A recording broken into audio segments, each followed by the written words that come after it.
Because कोई इंसान आपको कुछ समझाना चाहता है या कोई इंसान आपको कुछ सिखाना चाहता है, तो इसका मतलब ये नहीं कि वो आपका दुश्मन है या फिर उसको आपसे कोई लेना-देना नहीं है। डिसीजन मेकिंग एबिलिटीज़ अगर अब इम्प्रूव हो रही हैं, स्टैंड लेने की अब सवाल ये है कि स्टैंड अगर हम ले भी रहे हैं, तो हम सही ले रहे हैं, गलत ले रहे हैं, वो कैसे पता? देखो, अगर डिसीजन मेकिंग एबिलिटीज़ इम्प्रूव हो रही हैं और आप सही दिशा में जा रहे हैं, आपको लग रहा है, तो तब फिर अपनी इस पर्सनैलिटी को कैरी कीजिए। क्योंकि तब आप स्टैंड ले नहीं रहे हैं, उसको स्टैंड लेना नहीं कहते। उसको अपने आप अराउंड एक डिफेंसिव ऑरा क्रिएट करने को कहते हैं कि ये मेरी बबल स्पेस है, इसमें केओस अगर तुमने क्रिएट करने की कोशिश की तो मुझे एक्शन लेना पड़ेगा। इसको स्टैंड लेना नहीं कहते, इसको प्रोटेक्शन कहते हैं। तो प्रोटेक्शन में कुछ गलत नहीं है। प्रोटेक्शन में तो अगर अपराध भी हो जाता है तो बहुत सारे विदेशों में उसे माफ़ कर दिया जाता है। फेडरल लॉ भी कहता है कि अगर सेल्फ डिफेंस में अगर तुमने शूट कर दिया अमेरिका में, तो ठीक है, तुम्हारी सज़ा माफ़ कर दी जाती है, कम्युनिटी सर्विस दे देंगे लेकिन माफ़ कर देंगे, तो उसमें कुछ गलत नहीं है। लेकिन हर उस इंसान को दुश्मन नहीं मानेंगे जिसकी बात से हम को चोट लगती है, क्योंकि चोट कई बार सही चीज़ को लेके भी लगती है। कोई आदमी है बेवड़ा होकर के घर में पड़ा हुआ है क्योंकि बंदी छोड़ के चलेगी, तो उसको अगर समझा दिया कि भाई तुम थोड़ा संभाल लो अपने आप को, इसमें कुछ गलत नहीं है। हाँ, अगर कोई आकर के तुमको लेक्चर दे रहा है कि तुम बेरोज़गार हो, कुत्ता कमीना, कुछ करता नहीं है, ये वो, तो दोनों ही गलत है। केओटिक इंसान ने, क्योंकि देखो, तुम गवर्नमेंट को टैक्स देने के लिए नहीं जन्मे हो। तुम काम भी सिर्फ उतना ही कर सकते हो, उतनी देर तक कर सकते हो जितना तुम्हारा दिमाग तुम्हें अलाउ करता है। तुम्हारी मेंटल हेल्थ ठीक है तो तुम बर्दाश्त कर रहे हो, तुम्हें झेलना सीख लिया लाइफ में तो तुम बर्दाश्त कर रहे हो। लेकिन ऐसा नहीं होना चाहिए कि कॉर्पोरेट मजदूरी का गुस्सा बीवी बच्चों पर निकल रहा है, या बिज़नेस का या दुकान का गुस्सा बीवी बच्चों पर निकल रहा है, दोस्तों का गुस्सा बीवी बच्चों पर निकल रहा है, बीवी बच्चों का गुस्सा ऑफिस में निकल रहा है या वर्क स्पेस में निकल रहा है। ये नहीं होना चाहिए। कोई ऐसा नहीं होना चाहिए कि दिन भर का साड़ा कूड़ा किसी इंसान पे लद दो, प्यार के नाम पे सिर्फ और सिर्फ उसे कमज़ोरी दिखाओ, उसकी सुख शांति सब कुछ छीन लो रिश्ते के नाम पे, और कह दो कि जी हम आपसे प्यार करते हैं और हम आपके लिए स्टैंड लेना चाहते हैं। ये सब करोगे, अपने लिए तकलीफ़ें और खड़ी कर दोगे। तुम उस सब के लिए नहीं बने हो। मेरा उसूल था लाइफ का, मैं प्यार उस इंसान को सिर्फ और सिर्फ तब शो करता था जब मेरा बिल्कुल मन नहीं होता था, क्योंकि मुझे पता था इसको चाहिए। उसको अगर मैंने प्यार शो कर दिया, अपने आप नॉर्मल हो जाएगा। मेरी लव लैंग्वेज फिजिकल टच है बाय द वे। तो मैं ये समझाना चाहता हूँ, ऐसे मत बन जाना कि मतलब बिल्कुल ही पगलाए जा रहे हैं, सठियाए जा रहे हैं। कटुता, बिटरनेस अगर किसी इंसान के साथ रखी जा रही है तो पहले देख लो उसकी बात का मतलब क्या है, समझ जाओ अच्छे से उसकी बात का मतलब क्या है। क्योंकि अगर सही चीज़ के लिए समझा रहा है और आपने बिटरनेस रख ली, तो फिर वो सबको जाके बोलेगा आदमी पागल है, इसकी मुँह मतलब वो बोलने की ना अकल है, ना शक्ल है, ना बात करने की तमीज़ है। इसको समझाओगे तो भी साला समझता नहीं है, उसको उसके हाल पे छोड़ दो। और सही चीज़ के लिए लोगे तो तुमको वैसे भी पता नहीं कि लिमिट क्या है, कहाँ तक स्टैंड लेना है, कितना स्टैंड लेना है, वो भी तो नहीं पता ना। बस स्टैंड लेना तो कहीं, भाई स्टैंड तो या तो आप फिर लॉजिकली किसी इंसान को समझा दिया, मिनिमल स्टैंड हो गया। मैक्सिमम स्टैंड कोई अपने लिए क्या ले सकता है? कोई आपके घर पे आप पे हमला कर रहा था, आपने गोली से उड़ा दिया।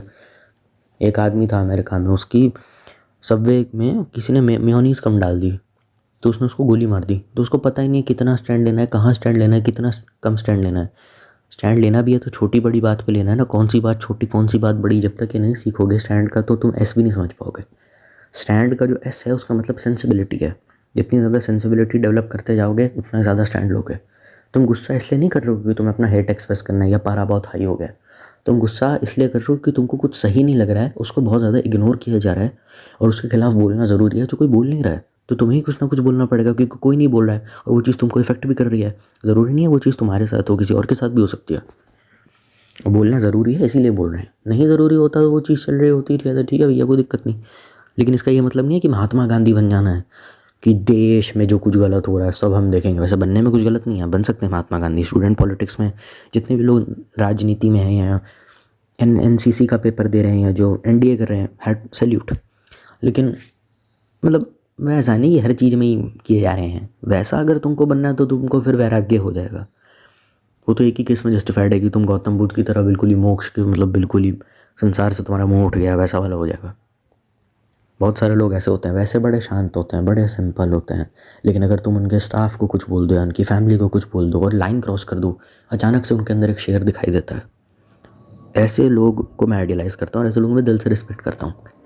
ऐसा नहीं कि बिजली की नंगी तार नहीं बन जाना है कि हल्का सा भी छू तो झंझना देगा वो। तुम्हें सामने वाली इंसान की बात से अगर बुरा लग रहा है तो या तो दो ही चीज़ें हो सकती हैं, या तो वो जो बोल रहा है वो सच है और उसने तुम्हें तुम्हारी कमज़ोरी का एहसास कराया है, पर दिक्कत यह है वो बस कमज़ोरी का एहसास करा के चला गया, उसने कमज़ोरी का समाधान नहीं बताया।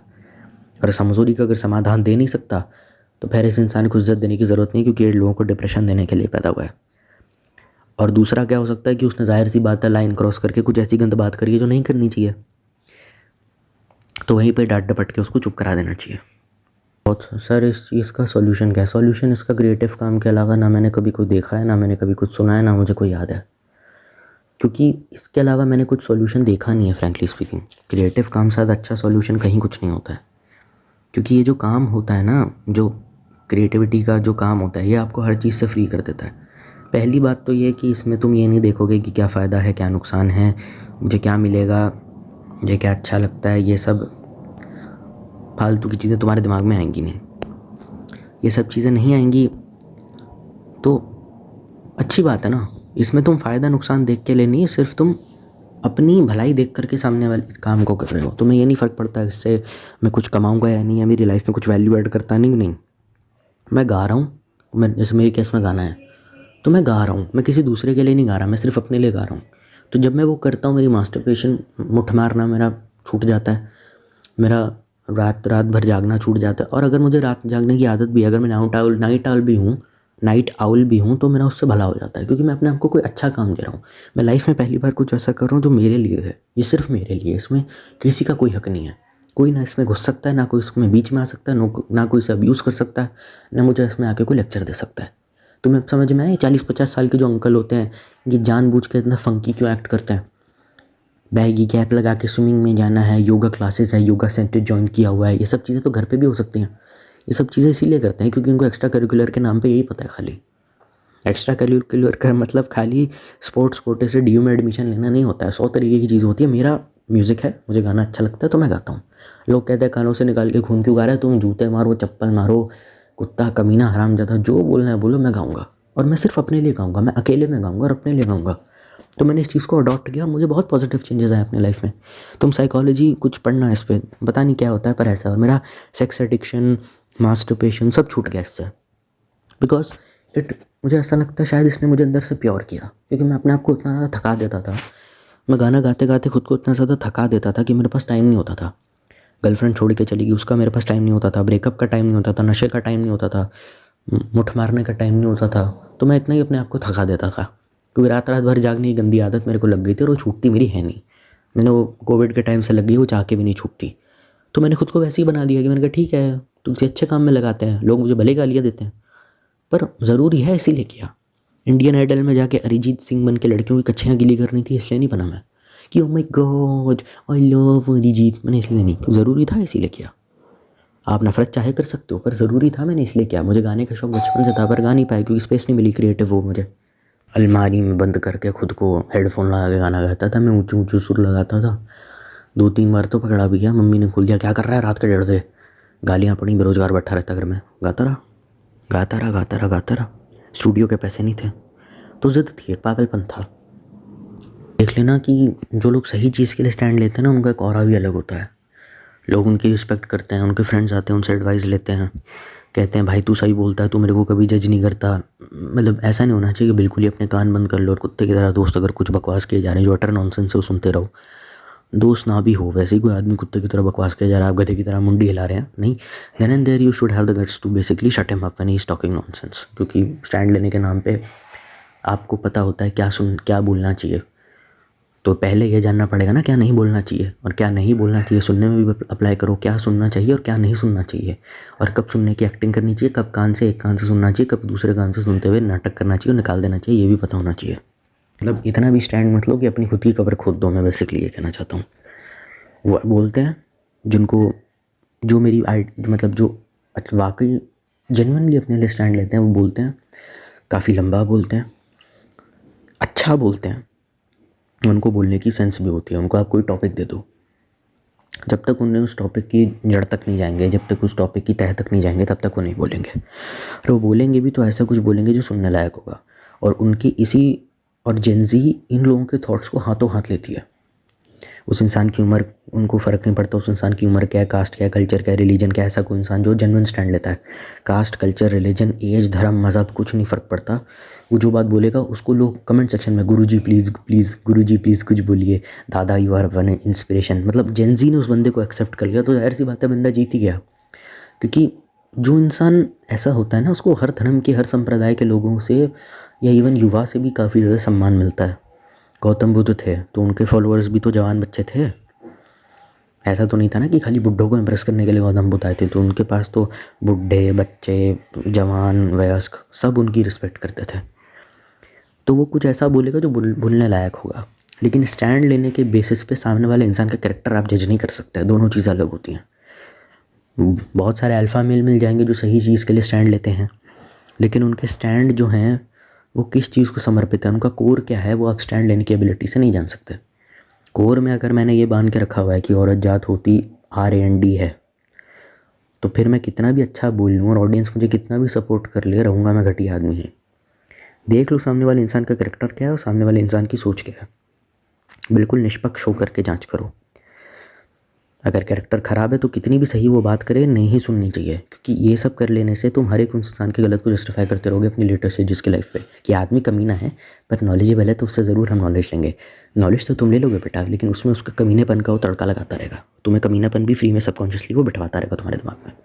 कैरेक्टर का कोई क्लीन हो नहीं सकता 100%, मैं जानता हूँ, लेकिन भाई दाऊद इब्राहिम से थोड़ी सीख रहे हो। मतलब ठीक ठाक अबव एवरेज, बिलो एवरेज बंदा अगर कैरेक्टर का हो तो भी चलता है, लेकिन कैरेक्टर का बिल्कुल ही ढीला आदमी जो प्ले बॉय रहा हो उससे मैं नहीं लूँगा ज्ञान, क्योंकि वो इंसान गुरु नहीं बन सकता। मेंटल एवोल्यूशन ही एक क्लियर साइन है इस चीज़ का कि 10 साल पहले मैं सर फोड़ देता था, लेकिन अब मैंने उम्र में कम कर दिया है। अब तो मैं सिगरेट भी नहीं पीता, मैं तो शराब भी नहीं पीता, मैंने जिम जाना शुरू कर दिया है, सोशल मीडिया सब हट गया है, इतना ध्यान में इन चीज़ों पे देता नहीं। मतलब जो चीज़ें हैं लाइफ में जो इंपॉर्टेंट थी 10 साल पहले, हो सकता है शायद वो आज भी हो, लेकिन अब उनकी इंपॉर्टेंस मेरे लिए कम हो गई है। मैंने अपने आप को मेंटली डिटॉक्स करना शुरू कर दिया, सिस्टम क्लीन रखता हूँ, वीगन डाइट फॉलो करता हूँ। मतलब ये चीज़ें कुछ ना कुछ दिखती हैं ऐसे लोगों में। आपको उससे बात दिखने में भले वो हॉट है, हैंडसम, अपीलिंग नहीं होगा, लेकिन बात करने में आपको लगेगा हाँ यार बंदे में दम है। मतलब बंदे में दम है, आपको ऐसा लगेगा कि चाहे बच्चा हो, बूढ़ा हो या जवान हो। ज़रूरत से ज़्यादा दुश्मन भी नहीं रखने चाहिए, क्योंकि जहाँ से तुम ये सीख कर आ रहे हो ना, be rough and tough, don't be scared to make enemies, तुम ये इंटरनेट के सो कॉल अल्फा मेल से सीख करके आ रहे हो, जिसकी वीडियो देख देख के तुम बड़े हो और जिनको तुम अपना बड़ा भाई बोलते हो। बना लो दुश्मन, ज़्यादा क्या जाता है। पर तुम दुनिया में अपनी हेल्प करने के लिए आए हो, तुम दुश्मन बनाने नहीं आए हो। या तो काम इतना ऊंचा हो कि लोग तुमसे जले, दो लोग तुम्हारी प्रतिस्पर्धा करें और उस वजह से जलन में आकर के तुमसे दुश्मनी करे, वो बिल्कुल समझ में आता है।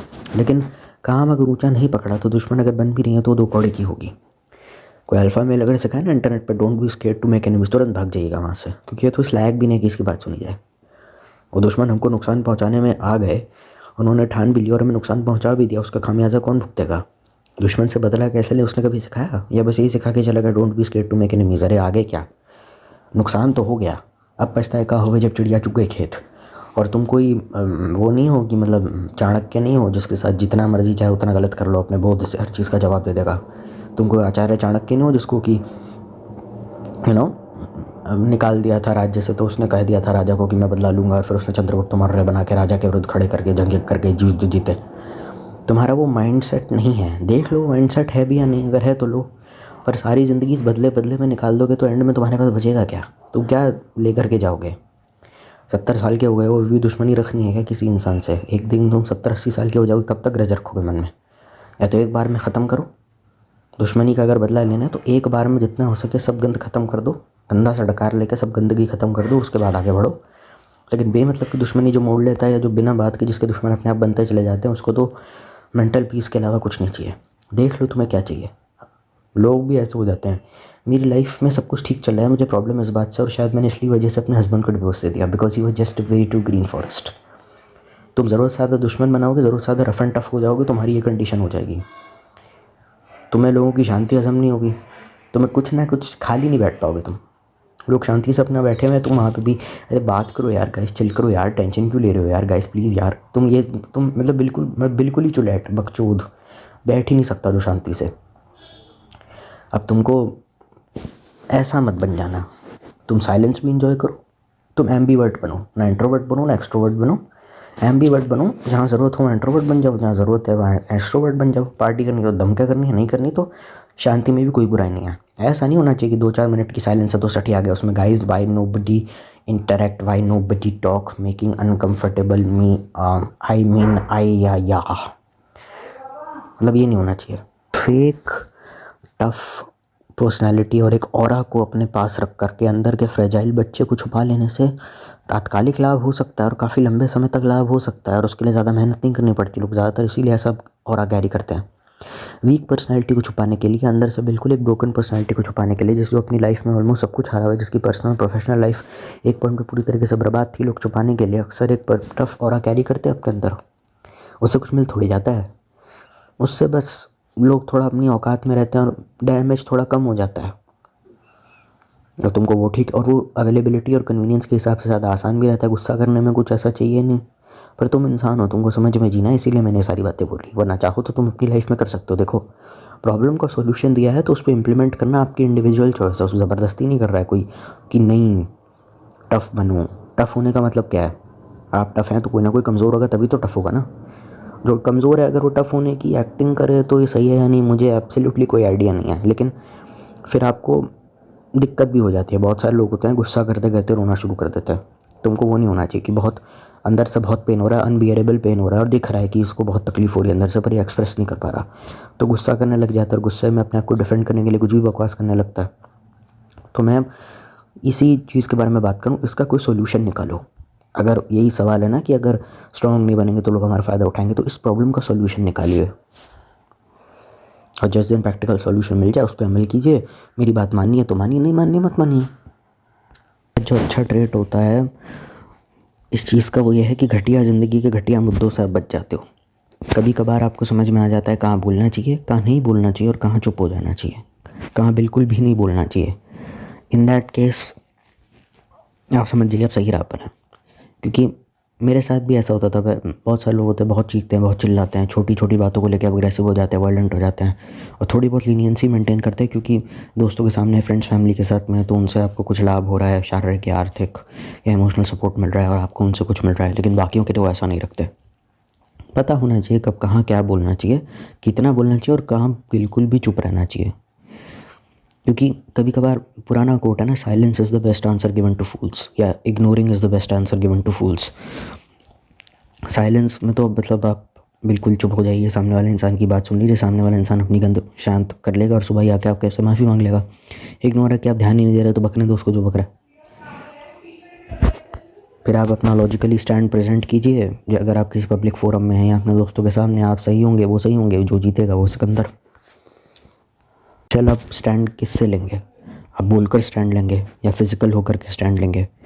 मतलब मारपीट करेंगे, गाली गलौज करेंगे, या अपने पॉइंट्स रखेंगे, या दोस्तों के बीच में चीज़ों को क्लैरिफाई करेंगे। ठीक, जब आपको समझ में आना शुरू हो जाए कि कहाँ बोलना है, कितना बोलना है, कैसे बोलना है, किस टोन में बोलना है, और आप सच को ज़्यादा सम्मान देने लग जाए रिश्ते नातों से, भले ही परिवार का विरोध करना पड़े, भले ही दोस्तों का विरोध सामना करना पड़े, परिवार का विरोध हो, समाज का विरोध हो, धर्म का भी विरोध हो, कानून का भी विरोध हो, कभी कभार कुछ एक्सट्रीम केसेस में जैसे भगत सिंह टाइप कानून का विरोध था ना, तो आपको पता चल जाता है कहाँ कितना कैसे बोलना ज़रूरी है। और आपकी एक एक बात ना भारी होती है और लोगों को सोचने पे मजबूर कर देती है।